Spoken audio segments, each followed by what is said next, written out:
très particulier à l'occasion budgétaire massive opérée à un pays de la Loire récemment par son conseil régional, qui a profité de devoir faire des économies pour couper brutalement et idéologiquement dans les budgets du monde culturel, artistique, sportif, écologique, des solidarités des femmes-hommes.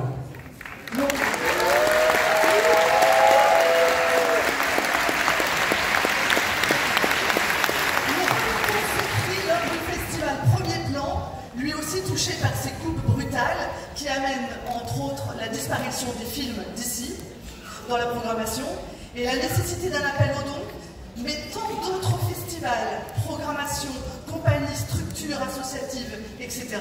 ne pourront jamais mettre en œuvre cet appel. Alors, donc, pour commencer, on va faire le premier prix de... Nous le devons à nos enfants. Un prix concrétisé par l'abandon des actions de solidarité humaine, parce que paraît-il que... Mais nous le devons à nos enfants. De supprimer les actions visant l'égalité femmes-hommes, en coupant les financements du planning familial, de SOS Inceste, du Centre d'information du droit des femmes et des familles, et à l'association Solidarité Femmes, parce que paraît-il que... Nous le devons à nos enfants. De supprimer les actions vers la jeunesse et l'éducation en santé, en coupant les finances aux missions locales, à l'éducation populaire, à l'enseignement artistique.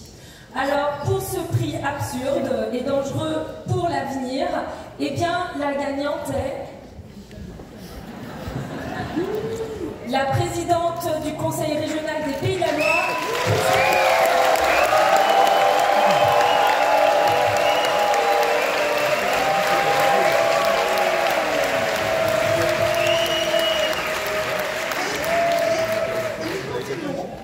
avec la remise du prix spécial de la culture, ce monopole d'associations politisées qui vivent sur l'argent public. Un prix qui frappe le dynamisme culturel régional en affaiblissant ou éliminant de nombreuses petites ou grandes maisons d'édition, librairies indépendantes, bibliothèques, festivals, théâtres, compagnies, lieux de résidence artistique, associations culturelles et sportives.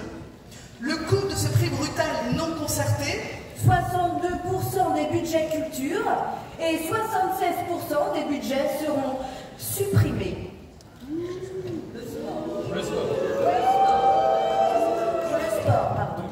Pour ce prix méprisant et très inquiétant politiquement, la gagnante est... Christelle Morancet.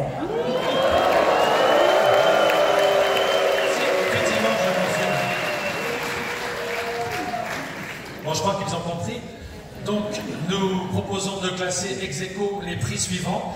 Pour le prix de la suppression de milliers d'emplois dans la région, Christelle Morancet. pour le prix de la transition écologique oubliée, notamment dans les réseaux d'agriculture biologique de la Confédération paysanne, des CIVAM, etc. Christelle Morancet. Pour le prix du banc de touche pour les associations sportives, Christelle Morancet. Devant l'énormité de tous ces prix rassemblés, le jury, à l'unanimité, décide de convertir le tout en un super grand prix. Le grand prix de la tronçonneuse d'or.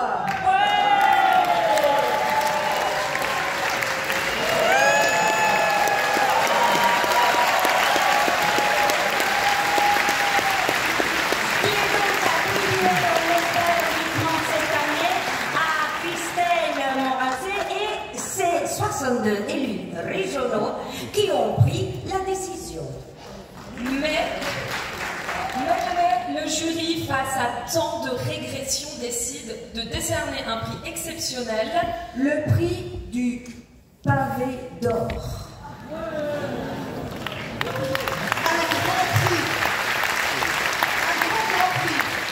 Un grand prix décerné à toutes celles et ceux qui refuseront de payer plus cher les sorties culturelles et les activités artistiques, tant pour eux que pour les enfants dans les établissements scolaires.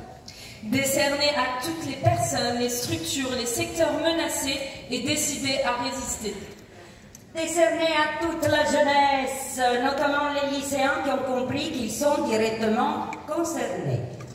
Également décerné à toutes celles et ceux qui continuent d'interpeller les élus de la majorité régionale qui ont voté ce budget révoltant.